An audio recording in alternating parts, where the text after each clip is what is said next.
mid ka mid ah beelihii ku dagaalamay koonfurta gobolka Sool odayaal ayaa waxay ka hadleen deegaanka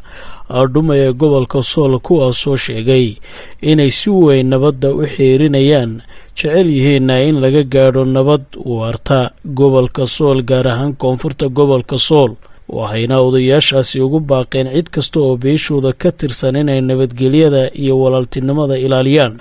sidoo kale waxay ugu baaqeen ergeyda iyo dadka samaha jecel ee ka qayb qaadanaya inay ku soo dabaalaan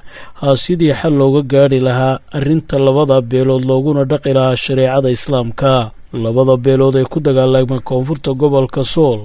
ayaa waxay yihiin dad wadaaga oo si weyn isu yaqaana isna dhex galay ehel iyo qaraabo badanna dhexdooda ku leh waxayna odayaashani sheegeen inay markasta diyaar u yihiin iyagoo fariin u diray beeshooda iyo beesha kale ay walaalaha yihiin ee dagaalku dhex maray aan ku horeeyay beesh Khayr Cabdi waxaan gaarsiinayaa nabadda sidii aynu u qaadanay baaduha insan ilaa iyo in allaale iyo inta meel allaale meesha nabad ugu tagi karo aynu ku gaareyno waxaan codsanayaa dhalinyaro iyo waayeelba meel kasta aad joogtaan inaad nabadda ku faraadegtaan inaad xajisaan inaad nabadda ka shaqeysaan inaad carab wanaagsan iyo lisaan wanaagsan iyo gacan wanaagsan iyo islaamnimo la idinka helo taa beesha Khayr Cabdi baan u dirayaa beesha walaalaha ayaa eeduna kala gaadhay bahar sameeyay waxaan u dirayaa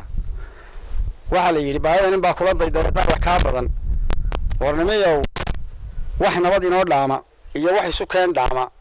iyo wax nabad ka wacan oo ku wada noolaan karo oo jira anu garanaayo iyo xamar meel walba laga soo hadlay waxa la leeyahay Khayr Cabdi ergooyinkii buu rasaaseeyay nabadii buu diiday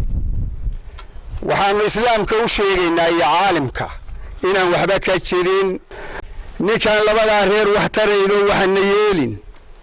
ilaahay idin abuuray ka baqa waxaan u baahanahay inaad walaalaha iyo noqotaan oo tolka iyo noqotaan inaad shareecada islaamka ku fariisisaan wax qabadkiina ninkan shareecada islaamka wax ku fariisin wax ma qaban karo waxaan baaq ka siinayaa beesha Bahar Same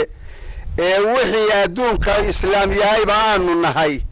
waxba kama jiraan waxa la inoo kala gudbinayo wax ka jiraan ma jiraan Abdikariin Nolol